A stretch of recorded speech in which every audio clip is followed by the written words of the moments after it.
Buenos días, buenas tardes y buenas noches a todos. Bienvenidos a otra entrega de Al Margen, anime, literatura y manga desde Argentina.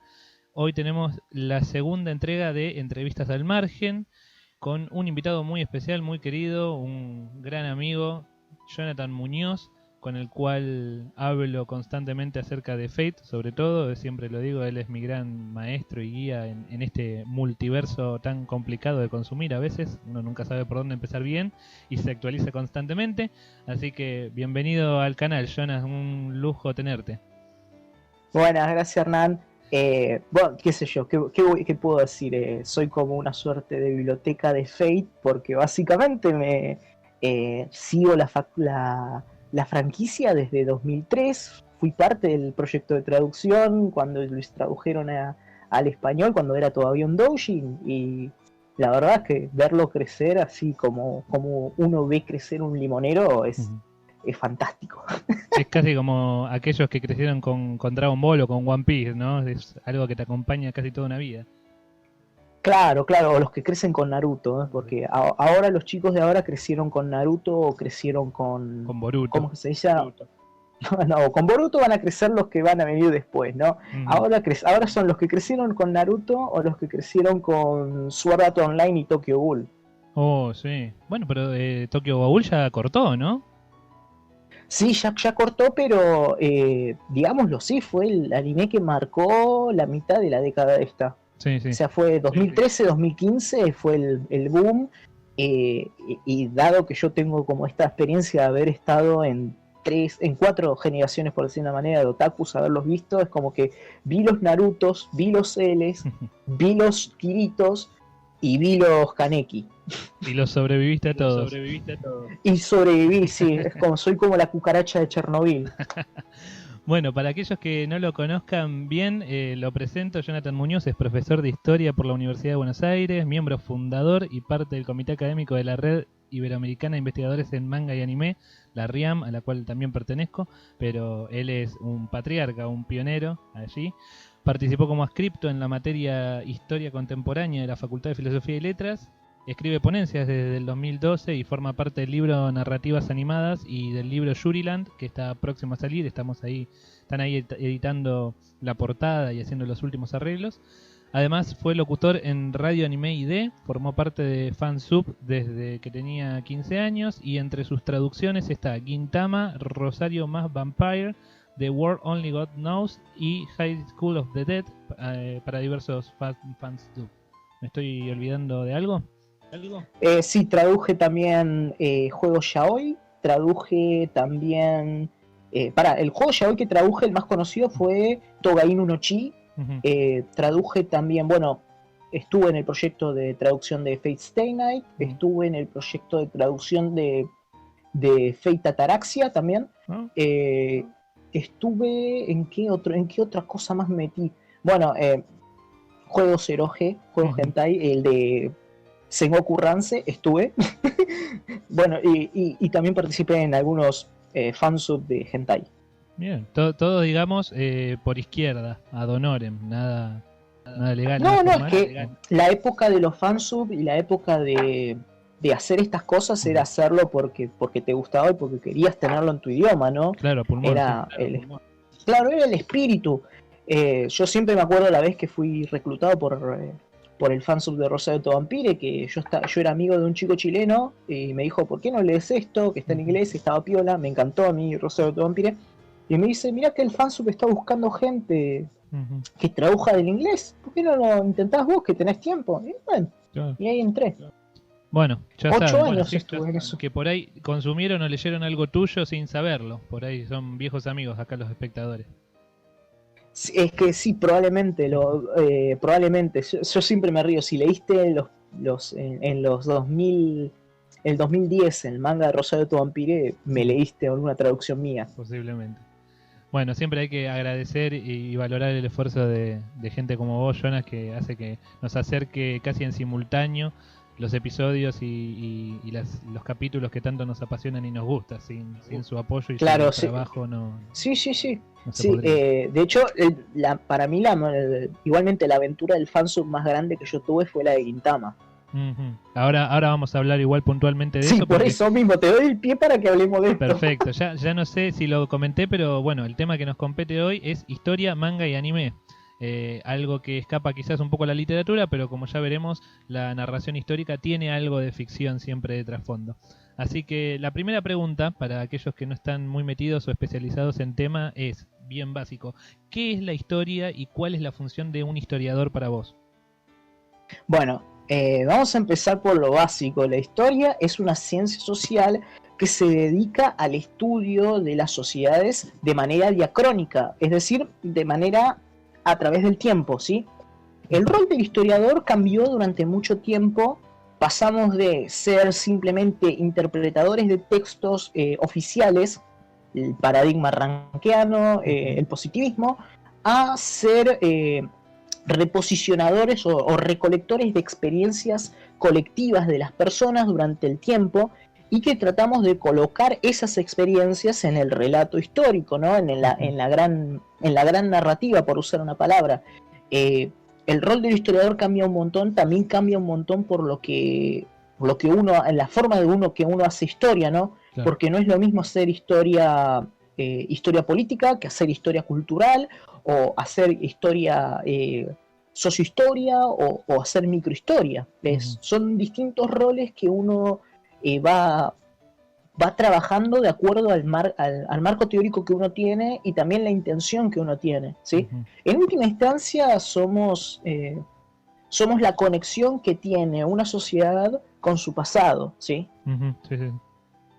Bueno, a ver, como en resumidas cuentas, ¿no? No es meter todo en la misma bolsa. A nosotros también nos pasa que la literatura implica la ficción, la crítica y la teoría, y luego cada ámbito además tiene como sus ramas. No es lo mismo alguien que analiza literatura desde el postestructuralismo, a quien lo hace desde la estética de la recepción, y así sucesivamente.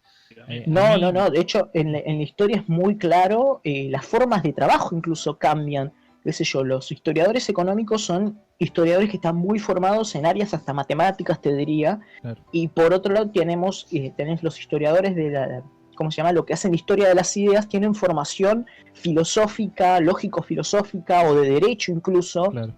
que otros historiadores no los tienen. Ujú. Los historiadores culturales, por ejemplo, no tienen tanta formación en historia propiamente dicha, historia dura, Ujú. sino más bien en todo lo que tenga que ver con análisis de narrativas, con análisis cultural, con cuestiones antropológicas incluso.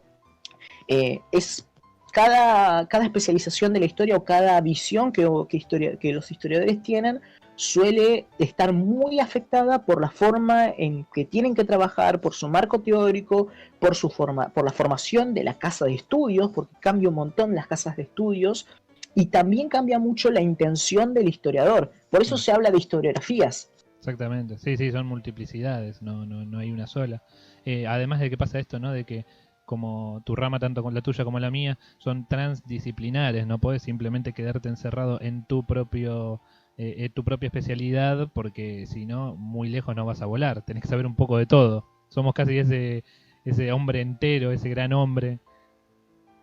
No, no, no, totalmente. Y más cuando te dedicas al anime. O sea, para contarles un poco al público lo que significó ser historia, pasar de la historia al anime, fue toda una aventura teórica que tuve yo. Yo tuve que empezar a anudar, a encontrar conexiones entre historiadores que trabajaban la cultura popular o que trabajaban la historia vernácula, es decir, la historia que no es académica, sino la historia que está por fuera de la academia, la que se reproduce por los medios de comunicación, Ujú.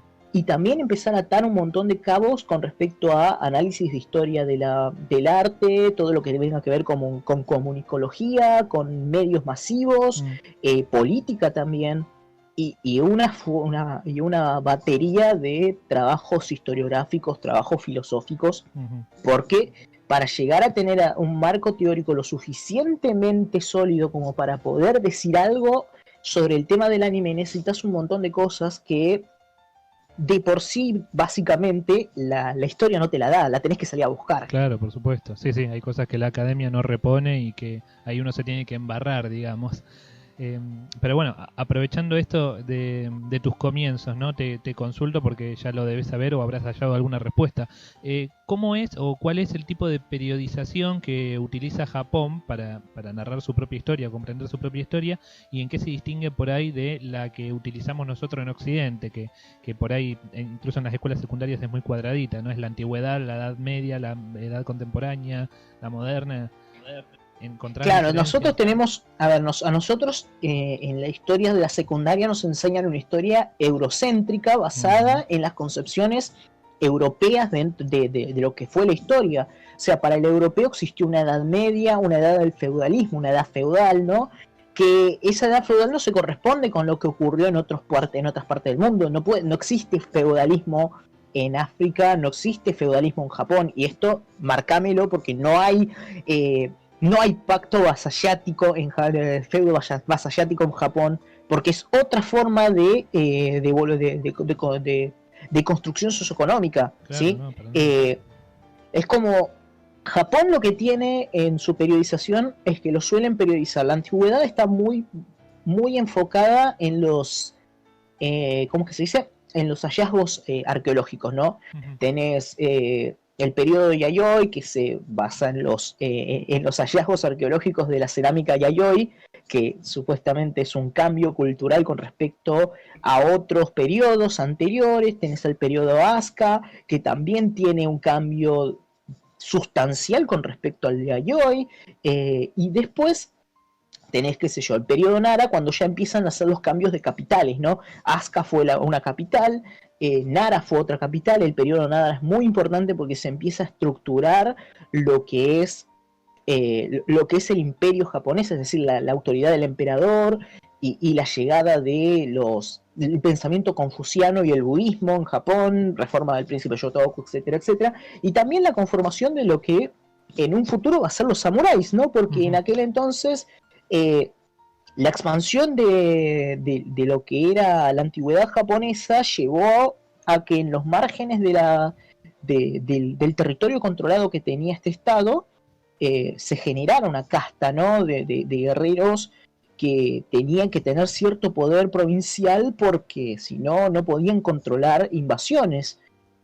Cuando hablo de invasiones, sí había otros pueblos en Japón que se los conoce como los Ainu, que ocupaban gran parte de las dos grandes islas y que en un proceso que llevó miles de años, la etnia Yamato, entre comillas, uh-huh. lo terminó consumiendo, ¿no?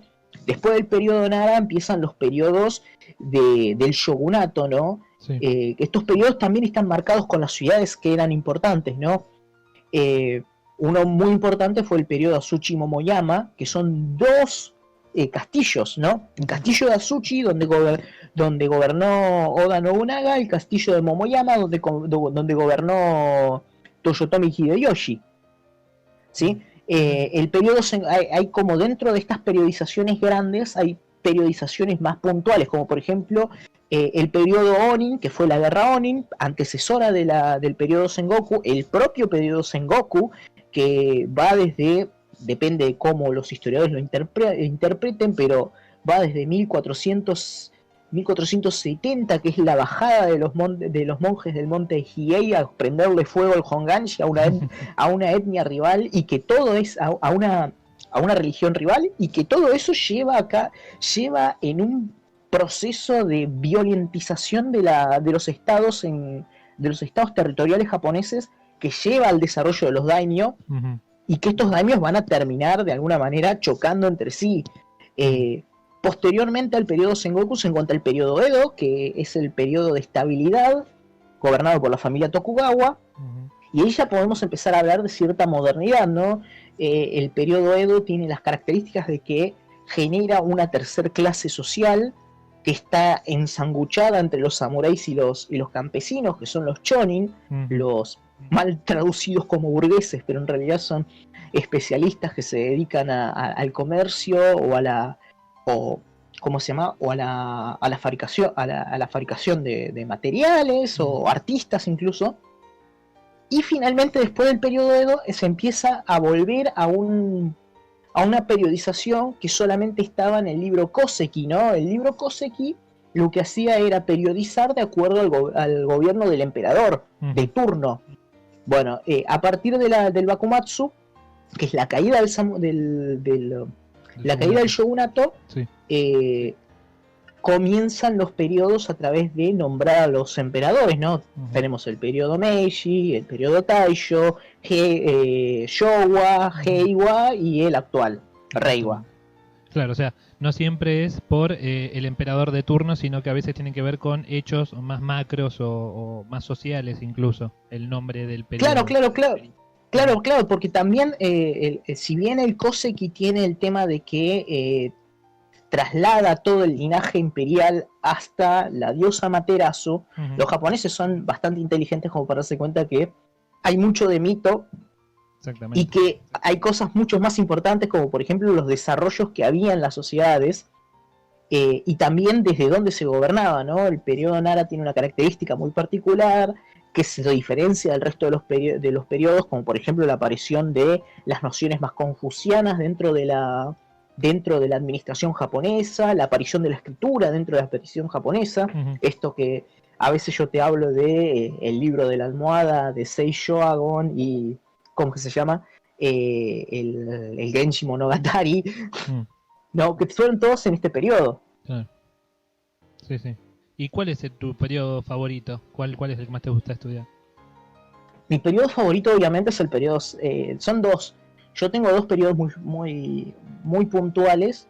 Uno es el periodo Sengoku porque es alucinante toda la movida que hubo, tanto social dentro de Japón, es decir, cómo se formaron los daños y lo que ocurría también con la gente, ¿sí?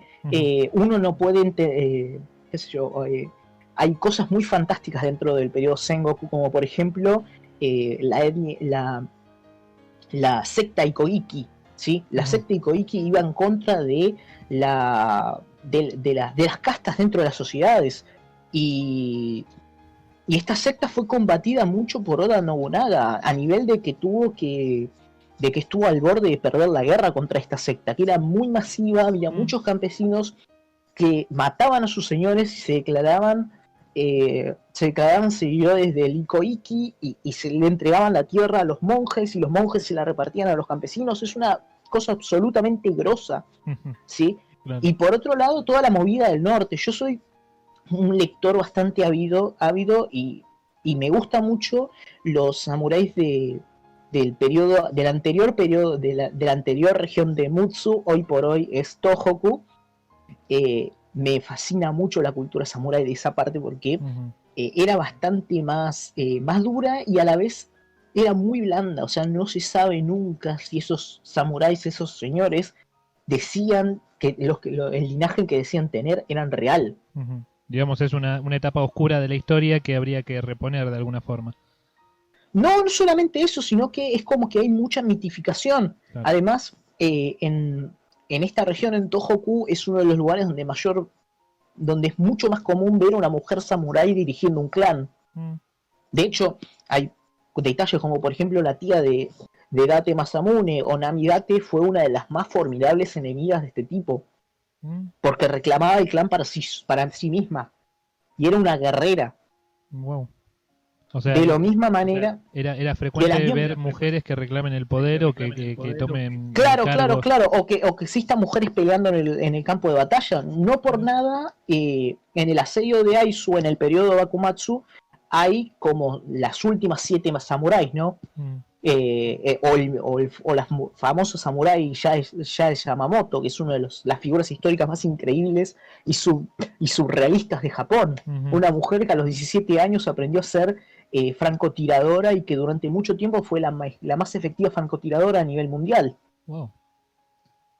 17 años tenía defendiendo con un rifle de fabricación alemana la ciudad de Aizu, que fue destruida por los imperiales. Wow, maravilloso. Bueno, para avanzar un poco, te consulto entonces, ¿cómo crees vos o cómo ves vos el acercamiento de los japoneses a la historia? Puede ser su historia o a la historia universal. ¿La tratan con respeto? ¿Son muy revisionistas? ¿Son muy críticos? ¿Son muy mitificadores? Mira, los japoneses tienen dos cosas que cuando uno lo ve en el anime, se da cuenta de que los tipos, primero que nada, aman su historia, ¿sí? Bien. Ellos son muy conscientes de que aman su historia y su pasado. El gran problema que tienen ellos es que no son capaces de revisarlo. Ellos ven la historia de una manera que nosotros pensamos que puede ser bastante estática y cronológica, ¿sí? Hay muy poco cuestionamiento por parte de los japoneses que están dentro de la isla hacia los conceptos históricos, ¿no? De hecho, hay bastante tradicionalismo con respecto a lo que es historia y lo que es ciencia política, entre comillas. Sí. Esto me lo explicó un historiador japonés, que para ellos historia es lo que no se discute, y ciencia política es toda la discusión alrededor de eso. Es decir, todo lo que nosotros hacemos como trabajos historiográficos, lo que hacemos los occidentales, para ellos es ciencia política, no es historia. Historia para ellos es bastante más cronológica, bastante más estructurada. Claro. Wow. Y sobre todo con respecto a la historia universal, lo que tienen los japoneses es una suerte de idealización y fascinación, ¿no? Yo a veces me llama mucho la atención cómo los japoneses se fascinan con la historia, qué sé yo, con la historia del Perú, porque ellos ven en los incas como algo bastante particular, porque los incas y los japoneses tienen algunos ¿cómo se puede decir? Algunos, no me sale la palabra, algunos mitos bastante particulares, qué sé yo, esto de adorar al sol, el emperador como hijo del sol. Claro, hay similitudes. Claro, sí hay similitudes bastante interesantes entre los incas y los japoneses. También ven con bastante fascinación lo que es la historia alemana. Claro, sí, los japoneses y los alemanes tienen como una suerte de vinculación bastante particular, por decir una manera. Hay un fetiche entre lo alemán, entre los japoneses, en los japoneses. Y también está la historia de Estados Unidos, de tampoco no cuestionarla mucho, pero como que también hay como una fascinación de cómo una potencia tan joven pudo llegar a ser tan potente y los hayan ganado tan fácil. Claro, bueno, pero como que el interés viene por distintos lados, ¿no? Estados Unidos obviamente por el tema de la derrota en la guerra, que de admirar por ahí al contrincante, al rival, al enemigo. Alemania quizás por el tema de repetir el modo prusiano de la escolarización, y luego obviamente también, ¿no?, los pactos con el eje en la Segunda Guerra Mundial. Pero... Y también la burocracia japonesa está muy arraigada en las tradiciones alemanas. No, mira, ese no lo tenía. Bueno, y entonces aprovecho también para preguntarte, ¿cómo crees que se percibe Japón dentro de la historia universal? ¿Cuál crees que es Japón, su rol dentro de la historia mundial? Eso es una pregunta un poco particular, ¿no? Los japoneses se perciben a sí mismos como el centro de la historia, ¿sí? Ellos no cambiaron tanto esto. La historia de Japón, vista desde los japoneses, siempre va a ser vista desde los ojos de adentro hacia afuera, ¿no? Un día llegaron las naves oscuras, las naves negras, apareció el Comodoro Perry y, bueno, tenemos que abrir, descubrimos que hay otro mundo, nos descubrieron. Pero, por otro lado, es como que sienten algo de curiosidad por lo que ocurría en los momentos en los que ellos estaban encerrados, o en los momentos en los que ellos no tenían idea de lo que ocurría en otros lados, qué sé yo. Pasa mucho con la historia griega, eso les pasa mucho con el Imperio Romano. Ellos, además de tener este amor-odio por China, por decir una manera, porque ellos no niegan que ellos son lo que son por la influencia china, pero no dejan de ser... no voy a decir lo que piensan de los chinos, pero bueno, no deja de ser eso, ¿no? Toda esa fascinación por lo que les pareció extraño, ¿no? En el momento en donde ellos recién estaban aprendiendo a escribir, en Occidente tenían un imperio como el romano, que era enorme, con miles de ciudadanos, que conquistaba lo que se proponía, y que estuvo así muy poquito de tener contacto con China. Claro. Y actualmente, digamos, actualmente lo que les pasa a los japoneses dentro de la historia universal es que están renegados bastante de sus papeles, ¿no? Porque existe todavía este trauma de la guerra y el trauma de la derrota. Es algo que los japoneses aún no pudieron terminar de superar, por decirlo de casi alguna 70 manera, porque años. ellos no, o sea, su forma de pensar la historia no les permite tanto analizar su papel dentro de la guerra y los crímenes de guerra que cometieron, como también les impide razonar lo que ahora está, su periodo actual. Claro. El hecho de que no tengan ejército, pero a la vez sean una potencia económica, pero a la vez prácticamente pierdan poder político por el crecimiento de China, es como que les resulta muy difícil terminar de juntar todo eso. Claro, digamos, la condición del japonés actual es media oximorónica, por poner una imagen un poco literaria. No se hallan en esa imagen actual. Claro, no hay mucha coherencia y también ellos no entienden cuál es la coherencia, qué coherencia es, o ponemos de vuelta.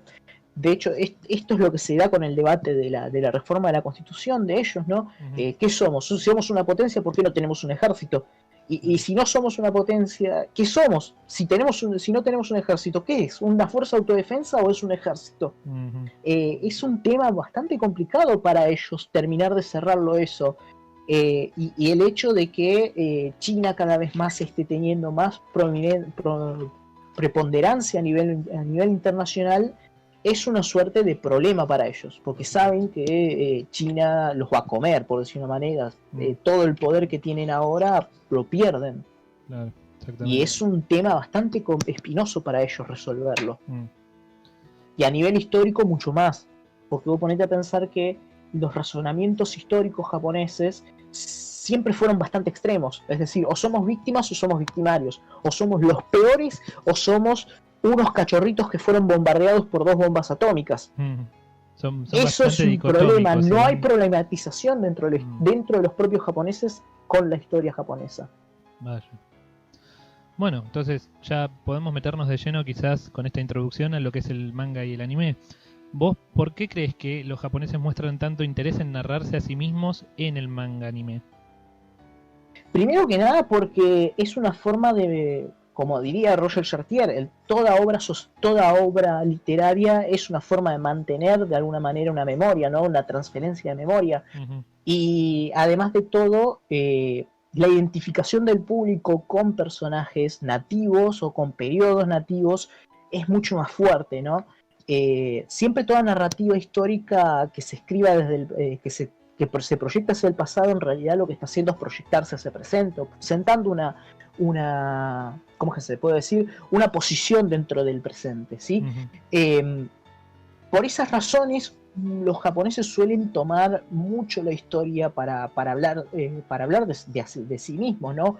Uno ve, qué sé yo, Sengoku Basara, y lo que está viendo es una caricaturización de los samuráis del periodo del Sengoku, pero traducida a un lenguaje juvenil, ¿no?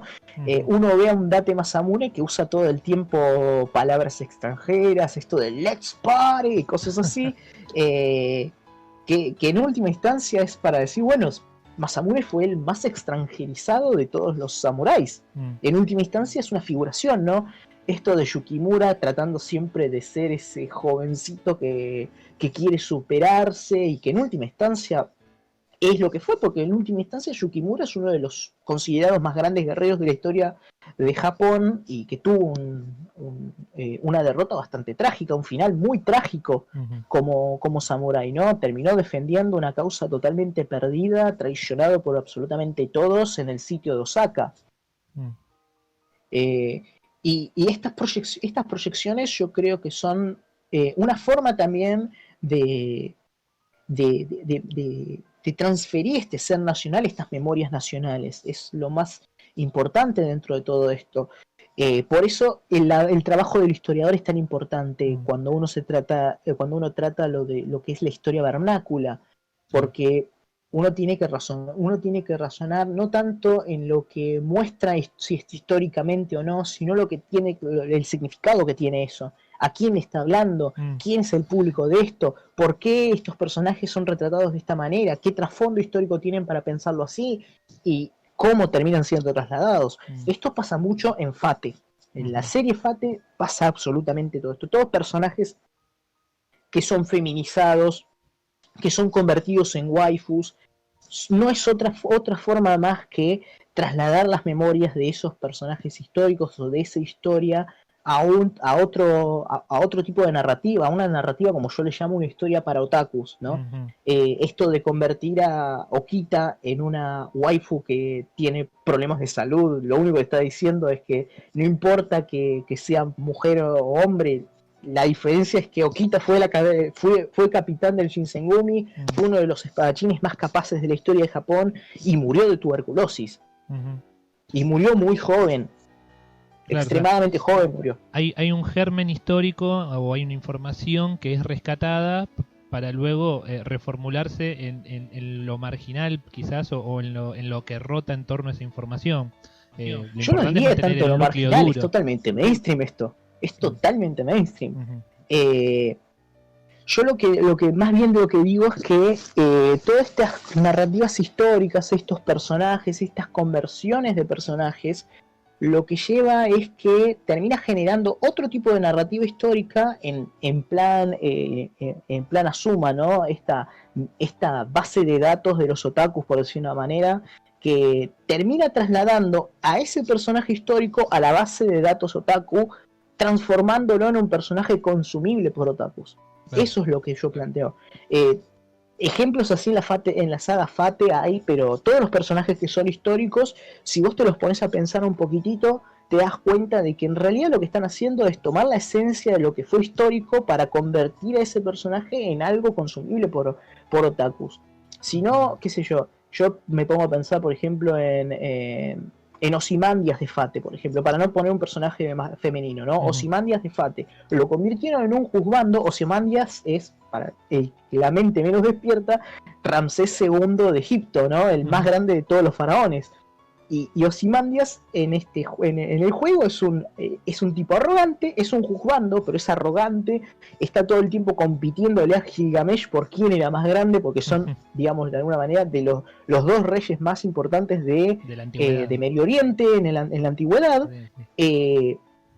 Y de hecho sus habilidades tienen todas que ver con Egipto, ¿no? La convocación de esfinges, la convocación de pirámides, el hecho de que use el cayado de los faraones, que se autoproclame faraón de todo, y que tiene esos giros graciosos también que forman parte de lo que es una narrativa moe, ¿no? Claro. En última instancia, Ozymandias es una forma de decir, bueno, chicas, este es un faraón egipcio, es bastante lindo, lo pueden convertir en juzgando, es un sugar daddy porque tiene dinero, y a la vez es un personaje un toque engreído, arrogante, pero es gracioso y es buena persona en el mundo, ¿no? Sería más o menos eso. Y es consumible, de la misma manera Gilgamesh, ¿no? El giro que tiene Gilgamesh en la saga Fate, vos lo podés corroborar, porque no es lo mismo el Fate, el Gilgamesh que está en Fate Stay Night con el que aparece en Fate Babilonia. No, son totalmente, son dos polos opuestos, ¿no? Y son el mismo personaje histórico, es lo mismo, nada más que uno está más idealizado hacia el contexto, el Fate de Babilonia, y el otro está más idealizado en plan de convertirlo en un enemigo, pero que no deje de ser un personaje atractivo, porque Gilgamesh sigue siendo un personaje atractivo, no importa si sea el rey arrogante que tiene buen corazón o si es el arrogante que quiere quedarse con todo y que quiere casarse con Arturia, porque en última instancia es eso. Claro. Ahora, yo no es para compararlos porque quizás son producciones muy distintas, de épocas distintas además, pero en Fate quizás, además de lo que exige la trama de tener tantos personajes, no se llega a dar una pincelada bastante completa de lo que es la historia y la personalidad de un sujeto histórico. En cambio, quizás en otras cosas como Rurouni Kenshi o Samurai Champloo, al ser en una época, en el contexto original y tener tramas realistas, quizás ahí hay una relación más fuerte, un vínculo más fuerte entre representación histórica y referente. El propio Watsuki lo dijo cuando creó, más allá de que Watsuki esté hoy por hoy, ya no se puede hablar mucho de lo que hizo Watsuki, porque ya sabemos, pero más allá de eso, más allá de lo que haya hecho Watsuki, lo que hizo cuando trabajó Rurouni Kenshin fue claro, el tipo consumió historia, consumió material histórico sobre el periodo, consumió biografías sobre los Hitokiris imperiales y se inspiró de eso. De hecho, Kenshin lo que tiene de bueno es que representa muy bien el periodo. Es decir, todos los miedos que una persona común podía llegar a tener en el periodo Meiji están. ¿Sí? Los periodos de los revolucionarios, que está lleno otra guerra de nuevo, el miedo al progreso también está muy presente en Kenshin, porque imaginemos que es una sociedad, el periodo de la sociedad japonesa estaba saliendo de lo que podemos llamar de un precapitalismo a un capitalismo muy rápidamente, ¿sí? Sí. No quise decir feudal, dije precapitalismo. De un precapitalismo a un capitalismo salvaje muy rápidamente, con todo lo que eso lleva, ¿no? Los trenes, el cambio de armamento, las guerras que se vuelven cada vez más brutales, porque la industria de la muerte que trae el progreso es mucho más efectiva, claro. ¿No? No es lo mismo un espadazo de lo que te puede salvar a de un balazo o un cañonazo, ¿sí? Que ni siquiera puede dejarte, hasta en algunos casos no deja tu cuerpo. Todo esto está muy bien entramado dentro de Kenshin y es algo que es muy interesante para ver. Lo mismo ocurre, por ejemplo, en Samurai Champloo, nada más que está el giro de que lo interpreta todo en clave hip hop, pero el periodo Edo está muy bien representado, claro. en Samurai Champloo, y también está muy bien representado todo lo que es la marginalidad dentro del periodo Edo, ¿no? ¿Vale hacer spoilers?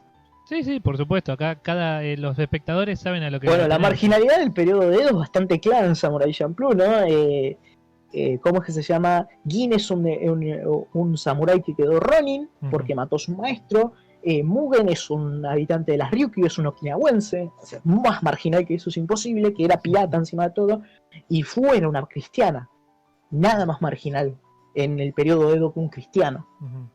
Claro, o sea, ponen personajes que ya de por sí son parias o están desclasados.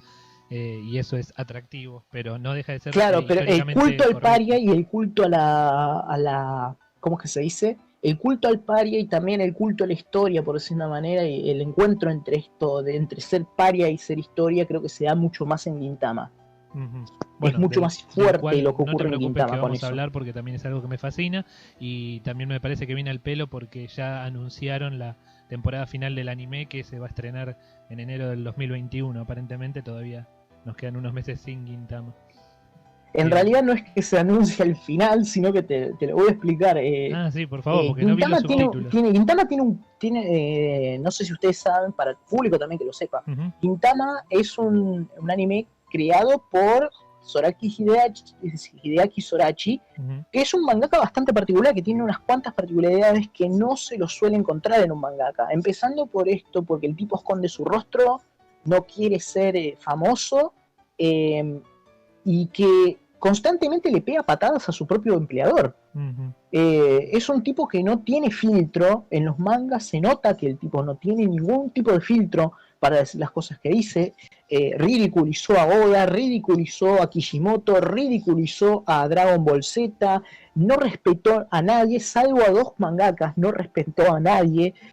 A los únicos dos mangakas que los respetó fue al de Bleach, porque no habló mal de Tite Kubo, y a ¿cómo se llama? A la que hizo esta serie, para que no me acuerdo, Devil May Cry no, es algo parecido a Devil May Cry, pero para que me acuerde bien, porque lo tengo acá D.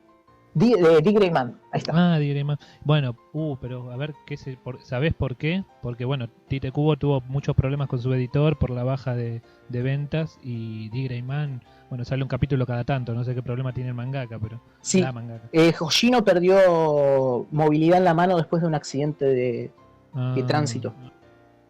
La mangaka Hoshino, pero el mangaka, Tite Kubo y Sorachi se deben entender muy bien porque todo el tiempo se peleaban con los editores. De hecho, claro, el último capítulo de Gintama, que se llama Gintama 407.1, es toda una parodia de cómo el mangaka se peleó con todos sus editores. Terminó todo mal. Wow. Todo mal, o sea, todos los editores contaban anécdotas del tipo discutiendo con ellos, yéndose a las piñas, Y que también terminó muy mal en la Jump porque él no podía terminar él quería terminar la serie y terminarla bien, no quería cortarlo. Él no quería dejar ningún cabo suelto y todo el tiempo amagó con terminar el final. Hizo 5 amagues, entonces quedó muy mal él. Ante el público, de hecho los últimos capítulos tuvieron que subir en una app porque ya ni siquiera a la Jump le daba espacio. Wow, no estaba enterado de eso. Sí, y ahora él padece depresión, por lo que se puede ver en lo que algunos ayudantes contaban, es que el tipo está bastante deprimido. No, y es que es probable, o sea, Gintama creo que ocupar el lugar que dejó Gintama en la Shonen Jump y también en la historia del manga anime va a ser muy difícil llenar esos zapatos. Es que estas comparaciones son bastante polémicas, por decir una manera, pero Sorachi es nuestro, por lo menos la generación nuestra es lo que fue para la Jump este tipo como es el mangaka de JoJo. Ajá. Fueron tipos muy rupturistas que hacían las cosas como a ellos se le antojaban. La única diferencia es que el mangaka de JoJo lo que tenía era que su arte es soberbio. No hay con qué darle porque el tipo tiene una visión artística que está mucho más allá de lo que puede llegar a ser un manga, ¿no? Claro. En cambio el mangaka de Gintama lo que tiene es que su arte es muy malo, es muy básico, pero lo que dice él es mucho más importante de lo que dibuja. Claro, sí, porque es un mangaka que es muy crítico, que no se calla la boca, que creó hizo una cosa, ¿cómo se llama? Hizo un mundo que es muy difícil de hacer, por decirlo de manera. La construcción del mundo de Gintama es muy difícil, primero que nada porque el tipo se nota que leyó un montón de historia, pero por otro lado también cómo construirse un mundo alrededor de la comedia. Por supuesto. Es bastante, o sea, cómo darle a cada lugar, a cada personaje, a cada calle su particularidad desde la comedia. O sea, lo podés hacer desde un shonen de acción porque cada personaje tiene que tener una presentación, cada personaje tiene que tener como un evento, una canción, qué sé yo, y ahora cómo lo haces desde la comedia. No, es que justamente... ¿Y cómo reducís un personaje histórico en la comedia? Claro, Gintama se presenta como un anime de comedia y un anime paródico, no desde un anime de acción. Si sacás la cuenta de hecho es un anime de acción, es un anime paródico, es un anime romántico y también es un anime muy dramático. Y eso es lo que más me llama la atención de Sorachi. Pero el tema es que si sacás la cuenta de la cantidad de acción o de escenas de acción que hay en Gintama, te vas a dar cuenta que supera por amplia mayoría la comedia, predomina la comedia. Entonces, eso sí, seguro. Digamos, es al revés, ¿no? En vez del humor funcionar como un alivio cómico para la acción, es como si la acción funcionara como un alivio narrativo, quizás, para la comedia. Sí, y hasta incluso en los últimos capítulos lo que ocurría es que la acción y la comedia no había diferencia. Hay una escena, por ejemplo, que es un sitio que mete en un momento tan dramático como un sitio, mete comedia el tipo, sin carpa, por decir una manera. Eso es bastante rupturista, porque es como que todo el tiempo te está jugando con los climas. Bueno, y esto también es un sitio, van a invadir, pero le tiraste una piedra en las bolas al protagonista. Claro. No, y esto me hace pensar, ¿no? Vos decías que los japoneses son muy respetuosos con su propia historia y acá el mangaka hace todo lo contrario, digamos, toma algo que es intocable, imperturbable y lo vuelve un discurso revisionista, por decirlo de alguna forma, ¿o no? Sí, de hecho cuando te pones a pensar en los personajes te das cuenta de cómo llegó Katsura, que fue el primer ministro de Japón, que es Kido Takayoshi, porque Katsura cambió un montón de nombres para que no lo agarren, termina convirtiéndose en un terrorista idiota. Pero un terrorista idiota, uno de los personajes cómicos más importantes de la serie, es el primer ministro de Japón. Fue el primer ministro de Japón. Claro. Hijikata, que es considerado por muchos como una de las figuras más románticas dentro de la historia japonesa, ¿no? El vicecomandante del Shinsengumi, el hombre más duro dentro del Shinsengumi, que murió en combate, defendiendo hasta su última gota de sangre todo lo que es el legado shogunal, se convierte en un adicto a la mayonesa. A la mayonesa y el pucho, sí. a un adicto a la mayonesa que encima de todo lee la revista rival a donde sale y que es constantemente bulleado por sus ¿cómo se dice? Por sus secuaces. Sí, sí. Y de hecho Hijikata, lo más interesante es que el tipo convierte a un personaje tan paródico en un juzgando. Eso es lo más interesante de todo esto.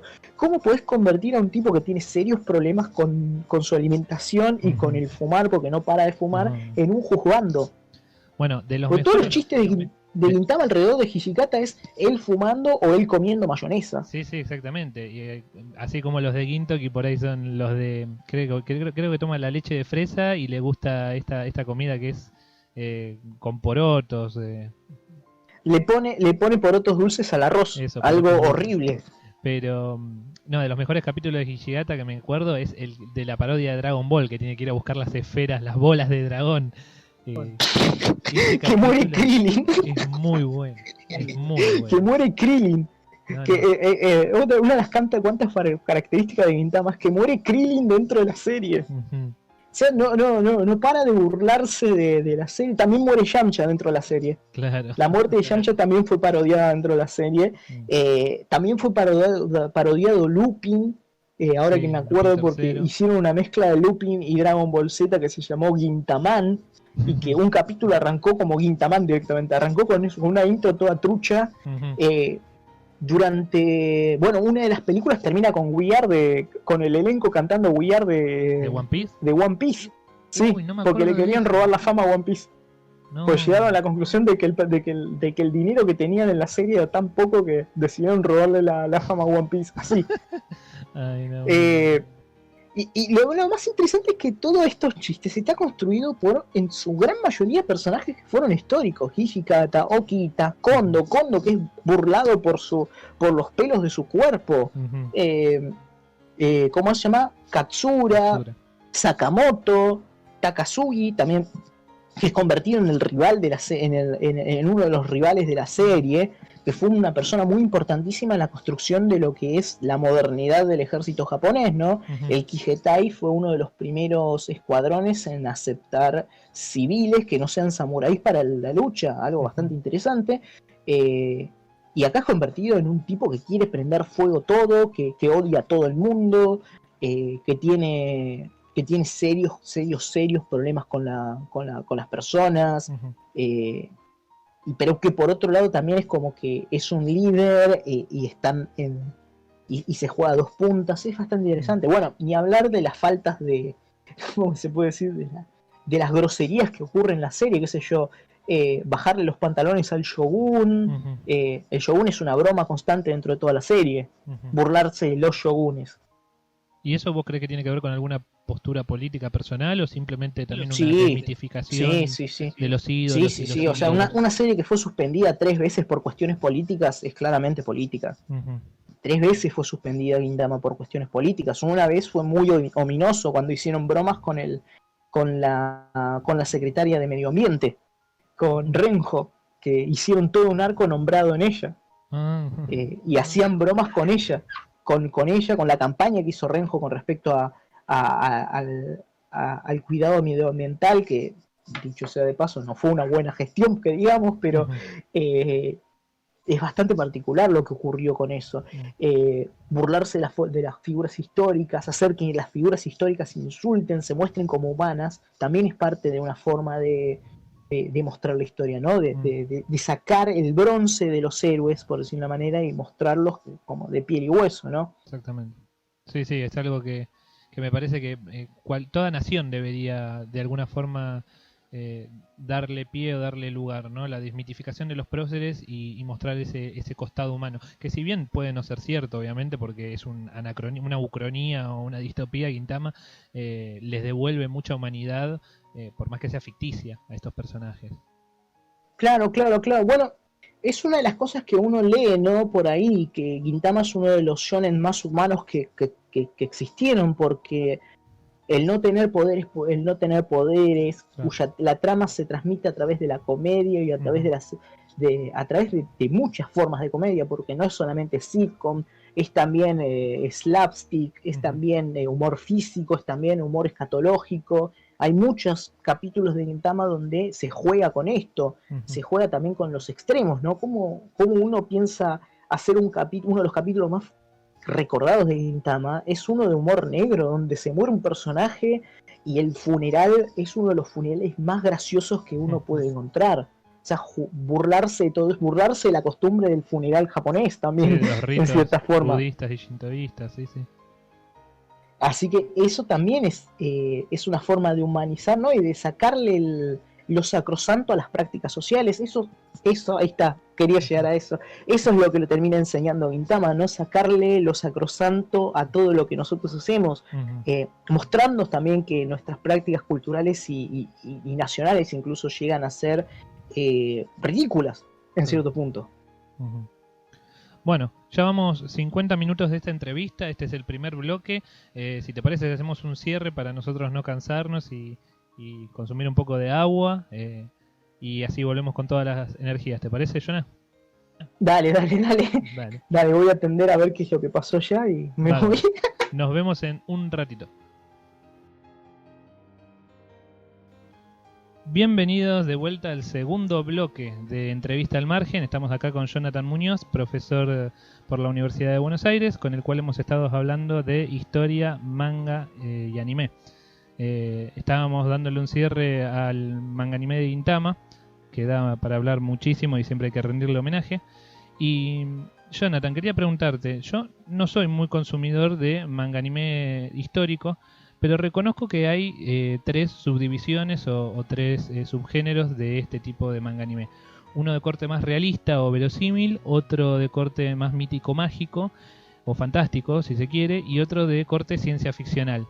Si empezamos con el primero, en el cual se podrían encasillar Rurouni Kenshin o Samurai Champloo, de los cuales ya hablamos, ¿vos creés que el realismo en el manga anime es objetivo o más bien romántico en un sentido occidental del término? Es que, a ver, algo, aunque sea un poco de romanticismo, tiene que tener la obra para ser vendible y a la vez que llegue a las grandes audiencias, ¿no? Una cosa muy fría y objetiva en un consumo cultural es un toque difícil de vender, vamos a serlo sinceros. Yo pienso, por ejemplo, series o mangas, por ejemplo, que mantuvieron bastante la objetividad a pesar de todo el romanticismo. Fueron, por ejemplo, un manga llamado Sengoku, que contaba la historia del Sengoku a través de los ojos de un soldado a pie que va ganando rango, ¿no? Que también se llamaba Sengoku. Es una obra muy buena para trabajarla y para pensar esto, porque más allá de que esté ficcionado y guionado, de que haya todas estas escenas de acción humanamente imposibles, está todo este trasfondo histórico bastante bien contado y bastante bien narrado, ¿no? Otra serie que recuerdo yo que tenga, bueno, Kenshin también tiene esto, ¿no? La representación del periodo, la representación de los personajes, hay cuestiones que encastran perfectamente con historia, pero no dejan de ser no deja de ser un Neketsu Shonen, no deja de ser un manga de acción, un manga shonen, un manga que se vende en la Shonen Jump, en la revista más vendida de Japón de manga. Entonces, reconciliar la historia con el romanticismo es una operación bastante difícil de hacer, pero que cuando sale tiene buenos resultados, como también puede tener unos resultados bastante turbios, qué sé yo. Recuerdo en este momento el manga de Yoshinori Kobayashi, que es la Biblia del nacionalismo japonés, y no deja de ser un manga que fue muy vendido y que romantiza de alguna manera la guerra y el imperio japonés. Claro. También tenés por ese lado esas cosas, y usan la misma mecánica de narrativa, ¿no? Requieren la dramatización, todo lo que tenga que ver con, en este momento no esa es la palabra, todo lo que tenga que ver con estas cuestiones, estos guiños narrativos al heroísmo y a la sociedad de trincheras, etcétera, etcétera, lo que hace la guerra, este ser heroico, el nacimiento de los héroes, etcétera, etcétera. Tiene todo que ver con eso. Bueno, y pasa mucho, veo yo, con las películas por ahí, no tanto manga anime, están enfocadas en lo que fue la bomba atómica, ¿no? Pienso en La tumba de las luciérnagas. Para ir un poco más lejos, el Cero Eterno, no sé si vieron esa película, la película de live action, con actores, es un endiosamiento a los kamikazes. Y cuando vos te pones a pensar que eran los kamikazes, eran pobres pibes que los mandaron a meterse en un avión y los entrenaban para morir, bajo la excusa de que van a morir por un fin heroico que es salvar a la nación, pero de los ataques kamikazes, muy pocos fueron, para no decir que ninguno fue efectivo, fueron muy pocos lograron hacer algún tipo de daño lo suficientemente sustancial como para retirar una unidad del combate. La única unidad que fue atacada por los kamikazes y terminó retirada del combate fue el portaaviones San-Lo, pero no lo terminó de hundir. Pero también estaba pensando en esto, ¿no? En Rurouni Kenshi, que hace poco lo vi, yo no lo vi de chico, lo vi de grande, siempre fue una de mis falencias o mis huecos ahí en la historia. De golpe tenés a Shishio, ¿no? Que tiene como poderes de fuego, que las quemaduras le dieron algún tipo de poder distinto al humano. Tenés un gigante de 8 metros, tenés a Sansa que puede cargar con una espada súper pesada que supuestamente da para cortar caballos, cortarle cabeza a caballos. Digo, ahí la historia está desde una lógica shonen, más propia del shonen, ¿no? Claro, sí, es que justamente sin esos pinceladas de trama, por decir una manera, no es muy difícil vender algo que sea 100% histórico.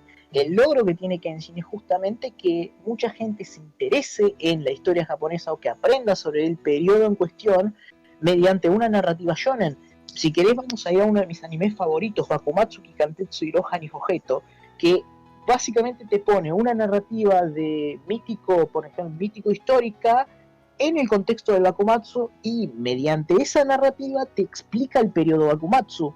Hace el mismo periodo de Kenshin, pero con una narrativa más mágica, si querés ponerlo, pero que no deja de ser lo que ocurrió, ¿no? La tragedia del escuadrón del Tigre Blanco, lo que fue el asalto a Nagaoka, lo que fue la batalla naval de Sendai y la batalla de Hakodate, con los personajes históricos que intervinieron en ese momento, y que no deja de ser la narrativa shonen, pero tampoco te deja de enseñar historia, no deja de ser un traspaso de experiencias históricas. ¿Y vos creés que son pedagógicos? ¿Pueden ser tomados como documentos de instrucción de la historia? Como documento de instrucción de historia, es como que se necesita un filtro para hacerlo. Porque la historia con H mayúscula, como se dice por ahí, no es lo mismo a lo que la historia vernácula, las interpretaciones de la historia, ¿no? Claro. Sí te puede servir para darte una idea de lo que fue el periodo, pero tenés que tener como un entrenamiento como para entender que eso no es lo que te muestran en la pantalla, sino que la realidad es muchísimo más compleja. Esta muletilla que nosotros los historiadores usamos de la realidad es más compleja o esto es más complejo, es, más allá de que sea un meme entre nosotros los historiadores, es algo bastante cierto, porque no se puede pensar que, qué sé yo, la película Pearl Harbor fue tal cual lo que hicieron, porque no fue así, como tampoco se puede pensar que el periodo de Rurouni Kenshin fue tal cual, ¿no? Lo que te muestran en Rurouni Kenshin fue tal cual. Claro. Hay que tener cierto filtro. Lo que sí tiene como, por ejemplo, más que función pedagógica, lo que tiene es como una transferencia de ideas sobre la historia. Es lo que yo siempre suelo mencionar, que es la historiografía otaku, por decir una manera. No es que ellos terminan consumiendo una narrativa de tipo histórica 100% verídica y 100% seria que se puede chequear, sino que todo lo contrario, es una narrativa adaptada a ellos, adaptada a ese consumo. Pero todo el otaku reconoce ese código, entiende que lo que está viendo no es 100% real. Sí. Si vamos a nuestro querido Hiroki Asuma, toda narrativa otaku tiene todas esas pautas que permiten mostrarte de que una narrativa es una narrativa que está enviada para los otakus, pero no te... O sea, el trasfondo histórico, el trasfondo de la H con mayúscula, es otro tema. Es un tema muy aparte. Ellos pueden tener esa transferencia de experiencia, de la experiencia histórica, pero no sé hasta qué punto serían capaces de entender cuánto de histórico tiene una serie. Ahí está, creo que ahí respondí tu pregunta. Claro, sí, sí, ahí está, ahí es como muy fino el límite de lo ficticio, ¿no? Como que lo ficticio juega, hace mucho peso. Claro, claro, pasa mucho con el fandom de Fate eso. Ujú. Es decir, ellos, uno ve a Juana de Arco, que es una waifu hermosa, que todo el mundo la quiere, y se olvida que fue una piba de 18, de 17, 18 años que fue a la guerra y que terminó convirtiéndose en una santa y que hubo todo un problema para que esto para que fuese una santa, ¿no? Porque fue condenada por brujería. Ujú. Bueno, y esto, justo estás hablando de Fate, por ahí nos permite unir a la otra pregunta. ¿Vos crees que es posible desligar el presente y el futuro de Japón de sus raíces y creencias espirituales? ¿O el ciudadano moderno continúa imbuido en la fe, el misticismo, el esoterismo? A ver, esta pregunta es un toque bastante compleja. Primero que nada por el hecho de que las propias ideas del propio Japón siempre están llenas de este mito, ¿no? Ujú. El mito fundacional de Japón es que la diosa Materasu tuvo un hijo que se llamaba Homon y que fue el primer emperador de Japón. Empezamos con misticismo. Eh, yo lo que veo es que todas estas cosas están integradas, por decirlo de una manera. Es como un todo, un conjunto, ¿no? Ujú. Un todo conjunto de lo que puede llegar a ser lo ficcionado, lo esotérico, lo realista, lo irreal, lo surrealista, lo espiritual, lo mítico, ¿sí? Las raíces se unen entre esto, ¿sí? Yo en este momento pienso en el manga del padre del manga, de Osamu Tezuka, Phoenix, que retrata la historia de Japón en clave a todo este trasfondo mítico, ¿no? Mm. Y siempre con el ojo puesto en el lugar de la guerra dentro de la sociedad japonesa, ¿no? Que Japón se crea en una conquista, que hay como todo un círculo vicioso de violencia alrededor de la historia, y que todos estos mitos se van integrando a través tanto de la historia como de la tragedia romántica. Mm. Entonces se crea una suerte de narrativa en donde lo histórico y lo mitológico y lo esotérico se dan de la mano y es como que está ahí unido, por decirlo de una manera, cultura popular. Ujú. Sí, Cultura popular. yo pienso en animes como Inuyasha, por ejemplo, ¿no? Que está como muy ubicado en un periodo de Japón, pero al mismo tiempo reina y prima toda la mitología japonesa, ¿no? Los yokai, los kami, está y la historia no juega un rol tan predominante, o por lo menos lo que yo pude apreciar. No, no, no, no. En Inuyasha como que te sitúan en el periodo Sengoku, pero a la vez está como bailando alrededor del periodo Sengoku, pero no te termina de mostrar, o por lo menos no termina de reconciliar las dos partes, ¿no? La idea del periodo, como tampoco reconcilia lo mágico. Es como que todo ocurre en el mismo plano, en el mismo contexto, pero no te lo contextualiza. Claro. Pasa lo mismo con Dororo, también de Tetsuka. Sabemos que ocurre en el periodo Sengoku, sabemos que ocurre en un lugar particular, en Echizen y Kaga, transcurre la historia en esas dos regiones, pero no hay como los signos históricos de decir, bueno, llega Oda Nobunaga, llegaron las armas de fuego. Y la realidad mágica, la realidad mítica, el cuento del niño que no tiene órganos, etcétera, etcétera, todo se da en un mismo periodo y hay una construcción narrativa del mundo que es bastante interesante y que es bastante coherente también por la forma en que el japonés común interpreta su mundo, de cómo este mundo de kamis, por decir una manera, es coherente con un mundo con computadoras, ¿no? Esa famosa contradicción entre lo nuevo y lo viejo. Claro. Claro, pero pasa por ahí en una comunidad, una sociedad como la japonesa, que de golpe están mucho más acostumbrados a vincular ese mundo fantástico, invisible, con su presente, y no entra en contradicción. Por ahí, por el contrario, a nosotros. Por ahí pasa, sí, en Centroamérica, ¿no? Que los mexicanos de golpe están muy en comunidad con sus muertos y con sus, no quiero decir que son como o crédulos o supersticiosos, pero sí que mantienen las raíces muy vigentes. Y esto yo lo veo en Noragami, por Es que ejemplo. el sincretismo que ocurre en México, esto lo vimos en la Facultad de Filosofía y Letras, la unidad de América II, el sincretismo que hay en el pueblo mexicano con respecto a las tradiciones precolombinas, mezcladas con las tradiciones católicas, se volvió parte de la cultura popular. Claro. El culto a los muertos no es que viene solamente, no es porque fue impuesto desde arriba, sino que fue la interpretación que los campesinos, que los macehuales tuvieron con respecto a las prácticas católicas mezcladas con sus prácticas ancestrales. Y eso termina generando una cultura popular alrededor de eso, que la Iglesia Católica no pudo erradicar. Y en Japón ocurre prácticamente lo mismo.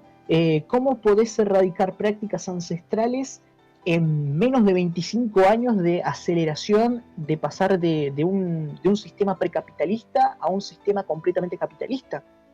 Claro. Y es más, lo de Japón es bastante interesante porque hasta que Showa no renunció a su carácter de divino, hasta que no dijo yo soy un hombre más como ustedes, se seguía creyendo que el emperador era hijo de Amaterasu, hijo de los dioses. Sí. Esas prácticas, y no solamente sostenida por el pueblo llano, era política de Estado. Entonces, las prácticas, estas contradicciones que nosotros vemos y creemos que está entre que tienen un pie en la modernidad y otro pie en la premodernidad, terminan teniendo coherencia, ¿sí? Claro, sí. El ejemplo de los mexicanos es perfecto para entenderlo, porque son prácticas ancestrales, prácticas que no se van a poder borrar fácilmente porque ya están en la sangre, ya están en la cultura. Y a la vez hay cierta melancolía, nostalgia por el imperio, ¿no? Pareciera. La industria del anime comienza con Uchu Senkan Yamato. O sea, empieza con el superacorazado Yamato siendo rescatado y convertido en una nave espacial de combate que lleva la última esperanza de la humanidad. El argumento de Uchu Senkan Yamato empieza así. Lo que sí tiene, por ejemplo, es que el imaginario imperial tiene mucha fuerza en el anime. Y esto se tiene que ver no solamente por el hecho de que fueron las prácticas que tuvieron o fue la cultura que mamaron, sino que también tiene que ver con que tampoco hubo un intento serio ni por los norteamericanos ni los propios japoneses de despegarse de ese pasado entre comillas glorioso, porque se sigue en ciertos círculos y ciertos personajes públicos japoneses siguen creyendo y siguen romantizando el imperio. Kobayashi, por ejemplo. El propio mangaka Kobayashi sigue insistiendo de que el pasado japonés fue glorioso y hay que enorgullecerse por ello, más allá de los terribles crímenes de guerra que tuvieron los japoneses.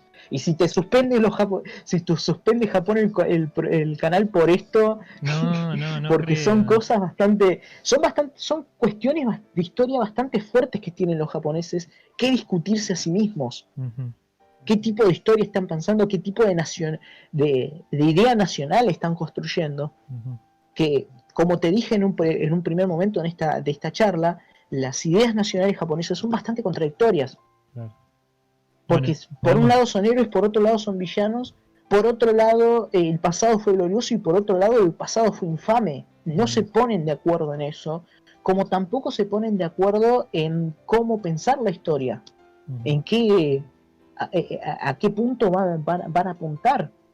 Eso también es parte de lo que de toda esta construcción, ¿no? Por decirlo de alguna manera. Claro. De cómo se piensa la historia y las narrativas dentro de la historia, dentro del anime. Bueno, pero esto nos lleva entonces, para ir cerrando, al tercer eje, que sería el del futuro, cómo Japón ve el futuro y su propio futuro, ¿no? Como que siento cierta tensión apocalíptica, resabio de la bomba atómica quizás, y por otro lado cierto fervor o cierta potencia nacionalista y fe ciega en el poder del colectivo étnico que representa Japón. ¿Vos cuál crees que prima de estas dos visiones en el manga anime? Voy a tomar la palabra de de una de las personas con las que yo cito mucho, que es el profesor Osmatzin de la Universidad de Tel Aviv, y es que son dos historiografías completamente distintas. O sea, el manga y el anime toman la historia bajo dos premisas historiográficas. Uno es la guerra es horrible y el otro es la guerra es gloriosa. Partiendo de esos dos puntos, o sea, el punto más pacifista extremo y el punto más belicista extremo, se construyen relatos históricos. Y uno lo puede rastrear desde juegos gacha hasta animes moe. Todo esto termina siendo de alguna manera siendo vivos, haciéndose carne propia en esto, ¿sí? Yo, por ejemplo, hice un trabajo para la revista, para el libro de la RIAM, que se llamaba el moísmo reaccionario. Este concepto lo quiero calar por todos lados. Difunda. ¿Qué? Difunda tranquilo. Es esta idea de usar el MOE como vehículo comunicativo de las ideas de más extrema derecha, ¿no? De esta idea de la guerra es belicista, de la guerra es gloriosa, ¿no? Uno cuando ve esta serie tan popular que es Gears and Panzer, uno no puede dejar de pensar en cómo está representada la guerra, ¿no? La guerra son conducida por chicas de secundaria completamente hermosas y deseables sexualmente, porque eso te lo dice todo el tiempo la serie, y que la guerra está estructurada en la forma de que es un deporte donde no hay daño, donde es bastante inocente y donde termina forjando el carácter de la sociedad. Y esto lo dicen en el primer capítulo. En el primer capítulo te lo ponen a esto. Yo lo que veo es que estas dos formas de interpretar la historia están muy presentes dentro de la cultura del manga y el anime, porque básicamente es la contradicción propia de Japón, ese famoso trauma de la guerra del cual se habla un montón y que hay ríos de tinta académica alrededor de las interpretaciones japonesas con respecto a la guerra, que tiene mucho que ver con cómo ellos terminan pensando la historia, ¿no?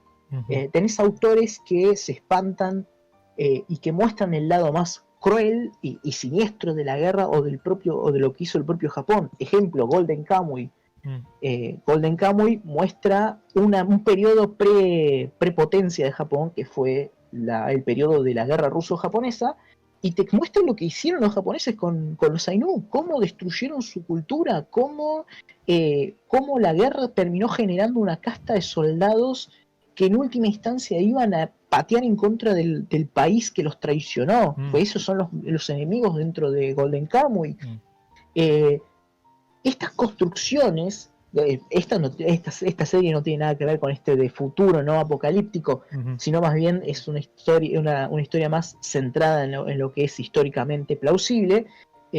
Tiene que ver mucho con las formas en que en lo que veníamos hablando con respecto a cómo lo interpretan la historia, cómo es narrada, cómo es interpretada esta historia.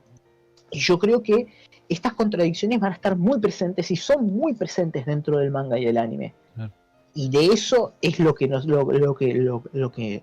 tiene que ser la tarea de un historiador que se quiera dedicar a la historia del manga y el anime. Tiene que estar enfocado, tiene que saber detectar que todo esto en realidad está respondiendo a un enorme proceso histórico japonés que lleva a un proceso historiográfico que está tras bambalinas, y es la interpretación del propio pasado reciente japonés. Cómo nos pensamos a nosotros mismos, en qué lugar estamos, qué somos, qué hicimos, por qué lo hicimos, porque toda la cuestión de la guerra, toda la cuestión de la posguerra japonesa queda sin contestar y queda ahí flotando. Bueno, esas hubieran sido unas hermosas palabras finales para cerrar la entrevista, pero no quería comentar dos cositas más y seguramente vamos a hablar un poquitito más. Por un lado, hablabas vos del moe en la guerra, ¿no? Y si bien no es tan moe, lo pensaba Full Metal Panic, Fumofu, ¿no? Esa temporada en el medio de dos temporadas que pretenden ser serias, con temática belicistas y mechas, pero que tiene mucho humor. Y como cortar... Fumofu fue durante mucho tiempo, te voy a contar esto, Fumofu fue durante mucho tiempo una de las series que yo recurría cada vez que me sentía mal, la veía porque no podía parar de reírme antes de que viniera. Este es el mundo pre-Gintama, era eso. Yo miraba Fumofu y me partía de la risa. Porque de hecho fue acá en Latinoamérica fue transmitido primero Fumofu antes que de la Metal primera. Panic. Exactamente, yo no sabía que había una primera temporada y que esta era la segunda, lo cual tenía lógica porque los personajes ya se conocían y explican todo el pasado, el trasfondo de Sasuke, que es el protagonista. Sí, de Sasuke. Entonces cuando vi Full Metal la primera temporada y la tercera, ahí Fumofu cobró sentido y me pareció súper disonante con el tono, ¿no? Sí, y además vos decís que no tiene tanto que ver con el MOE. Lo hizo Kyoto Animation, ya está, cuando una serie lo toca Kyoto Animation va a ser MOE. Estos tipos son los maestros del MOE. Crearon, de hecho, el mejor, el concepto de personaje MOE lo crean ellos. Y vos el personaje, la narrativa MOE lo crean ellos. Claro, vos debes saber, ¿Fumofu es canónico o no es canónico del manga? Fumofu es canónico. Es canónico. Pero lo que tiene de interesante Fumofu es que justamente es el alivio cómico dentro del manga. Y cuando vos te pones a pensar que Fumofu son partes sueltas dentro de toda la narrativa y que los directivos de Kyoto Animation decidieron reunir todas esas partes y unificarlas para que sean un uno solo, una serie sola, claro. Es una de las decisiones más geniales que tuvieron. Exactamente. Sí, además vamos a hablar un poco de Fumofu, tiene uno de los openings más lindos de la historia. Sí, es bellísimo, es muy, muy movilizante. Sí, es uno de los openings más bellísimos de la historia. Y volviendo a otra cosa que rescataste, el tema de los Ainu, es increíble el genocidio que se generó dentro de la misma nación de Japón, ¿no? Porque, digamos, donde habitaban los Ainus hoy en día es territorio japonés. Y todavía no son capaces de reconocerlo. Y a mí me cambió mucho la visión. Ya lo reconocieron. En 2012 ocurrió la ley Ainu, en donde Japón reconocía a los Ainus como un pueblo pre-japonés y prehistórico. Como un pueblo indígena. Fue un logro muy grande de toda la comunidad, de todos los supervivientes Ainu. Y de hecho, en algunas ciudades de Hokkaido se empezó a estudiar también el idioma Ainu para que no muera. Hay todo un plan de la ONU con respecto para rescatar el idioma Ainu y también para rescatar la sangre Ainu. Para decírtelo de alguna manera, muchos en Hokkaido, por lo menos el 60% de los habitantes de Hokkaido tiene algo que ver con algún Ainu. El tema es cuántos grados de separación hay entre ese Ainu y el japonés actual. Claro. Y por decirlo de alguna manera, Sorachi Hideaki, el mangaka de Gintama, es de Hokkaido, es nativo de Hokkaido, como también es nativo de Hokkaido el mangaka de Golden Kamuy, que de hecho él se enteró investigando por la serie de que era Ainu. Bueno, y Arakawa, la mangaka de Fullmetal Alchemist, si bien no es descendiente creo, pero sí vivió en Hokkaido toda su infancia. Sí. Arakawa también es qué loco, ¿no? Cuando te pones a pensar, los mangakas de Hokkaido son muy rupturistas. Sí, es marcan tendencias. Satoru Noda, que es el mangaka de Golden Kamuy, terminó descubriendo por casualidad que su abuelo se había casado con una Ainu y que de ese matrimonio nació su papá. Imagínate lo fuerte que debió haber sido para ese tipo encontrarse con un pasado que se lo habían negado, con toda una herencia cultural que había desaparecido. Y el tipo contó que se contactó con un académico para hacer el trabajo de Golden Kamuy, y de hecho el académico le ayuda con los diálogos en Ainu. Es una de las cosas más valiosas que tiene Golden Kamuy, es que no traduce los diálogos en Ainu. Mira. Wow. Bueno, y para ir cerrando, consejos, recomendaciones que tengas para gente que está iniciándose en el camino de la historiografía o que le interesen estos temas, o gente que ya esté más avanzada. Sobre historia. Sobre historia y Historia y manga anime, sí. sobre la relación del manga y el anime. Primero que nada, siempre tienen que apuntar a conocer muy bien los periodos japoneses, y también conocer todo el trasfondo de cómo se escribieron esos periodos, ¿no? Si uno estudia el periodo Sengoku, uno tiene que tener mucha conciencia de que lo que sabemos del periodo Sengoku fue escrito por los ganadores, por decirlo de alguna manera. Fue escrito casi siempre por historiógrafos que vinieron de la época de Tokugawa, y que también hay muy pocos documentos escritos in situ, ¿sí? Sacando documentos de monjes o documentos de los escribas. Sacando eso, hay muy poco documento histórico con respecto al Sengoku, sino que más bien son posteriores, ¿sí? Gente que se empezó a interiorizar, gente que tenía que hacer la reconstrucción de cómo los Tokugawa llegaron al poder, y también gente que, pasando el periodo Tokugawa y llegando al periodo Meiji, también de alguna manera querían, por decirlo de alguna manera, reivindicar el pasado de los samuráis, ¿sí? De la casta samurái, por decirlo de alguna manera. Si uno va a estudiar el periodo Meiji, uno tiene que tener en cuenta las sabias palabras de Hoffman. Ninguna tradición nacional es una tradición antigua, todo lo contrario, son tradiciones todo moderno, modernas. Todo actual. Esto lo voy a meter en tu canal porque de alguna manera van a tener que escuchar esto. No existe el Bushido.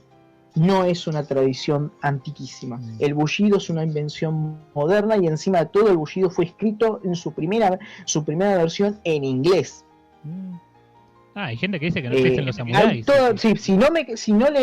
Si a la gente le llama la atención esto, busquen quién es Oleg Benesh, que es el académico que se dedicó a estudiar la raíz inventada del Bushido, ¿sí? Porque antes ese código ético guerrero era un código que no estaba escrito y que no tenía sentido incluso, ¿sí? Y que los códigos variaban de acuerdo a la región de Japón, ¿no? Es importante, qué sé yo, cuando se construye la idea de Bushido, es muy importante el Hagakure de Yamamoto, creo que era el que escribió, sí. El Hagakure es muy importante las tradiciones que termina recopilando el autor. En este momento no me acuerdo qué es, el libro se llama Bushido de Soul of Samurai. De por sí la primera versión está en inglés. Con eso les tiene que sonar de alguna manera que algo no está bien ahí, y que de alguna manera terminó convirtiéndose en el pan y la manteca de Japón en ese periodo, como una suerte de tradición nacionalista que termina convirtiéndose en una tradición amalgamatoria, ¿no? Al estilo de nuestros nacionalismos occidentales. No, perdón, y dije recién, hay gente que dice que no existen los samuráis. No, los samuráis no, los ninjas. O sea, hay con los ninjas y los samuráis, con los ninjas hay todo un tema porque si bien son los shinobis, y los shinobis tenían un montón de trabajos que no solamente implicaban el asesinato, solo algunos pocos hacían el asesinato, por lo general los shinobis eran gente murabitos, por decir una manera, la gente de aldeas que por unas cuantas monedas o por una bolsa de arroz te decían, mira, acá hay alguien que está haciendo acá, mira, yo voy a traicionar a mi señor y te voy a decir cuántas tropas tiene, ¿sí? Hay algunas aldeas, como por ejemplo la famosa aldea de Saika, eran muy conocidos porque los aldeanos se entrenaban con armas de fuego, y esto lo inventó Nobunaga, ¿sí? Las famosas aldeas de Iga y Koga eran aldeanos que tenían la fama de ser asesinos. No es que había como toda una cultura del ninja, sino que más bien era como algo bastante popular. O sea, para pensar en un ninja tienen que pensar en una persona que vive en una tierra muy pobre y encuentra en la guerra o en el papel de soporte dentro de la guerra como una forma para poder encontrar con qué vivir, ¿no? Bueno, Jonah, un gusto, un placer haberte tenido por acá. Como te lo dije, vos debías ser mi segundo entrevistado de este canal. Ojalá se repita, podamos encontrar más y más temas sobre los cuales hablar. Posiblemente uno de ellos sea Fate, dedicarle toda una entrevista a Fate cuando salgan los nuevos eventos. ¿Cuál es el próximo evento, Jonas? Esto sigue por ahí. El próximo evento de Fate en Japón es el evento del 2 del 5, que probablemente transcurre en Latinoamérica, por lo que se estuvo viendo. Ya se están tirando algunos personajes nuevos, la Arturia Caster, por ejemplo. No podía faltar. Pero no, es que la última que faltaba. La última Arturia que faltaba era la Caster, y la sacaron. Están tirando algunos personajes nuevos así, pero todavía no salió oficialmente. Y en el servidor global ahora estamos en el periodo de farmeo intenso en la tercera el tercer juego de verano. Y el próximo evento dentro de esta narrativa es en China antigua. Buenísimo. Bueno, lo vamos a estar ahí esperando entonces con ansias. Bueno, de nuevo muchísimas gracias. Por favor, no olviden dejar sus comentarios, hagan las preguntas que crean pertinentes a Jonas. Yo se las voy a ir pasando para devolverle su respuesta. Y bueno, gracias una vez más por tu tiempo y tu palabra, Jonas. Gracias. Bueno, nos estamos viendo hasta la próxima entrega.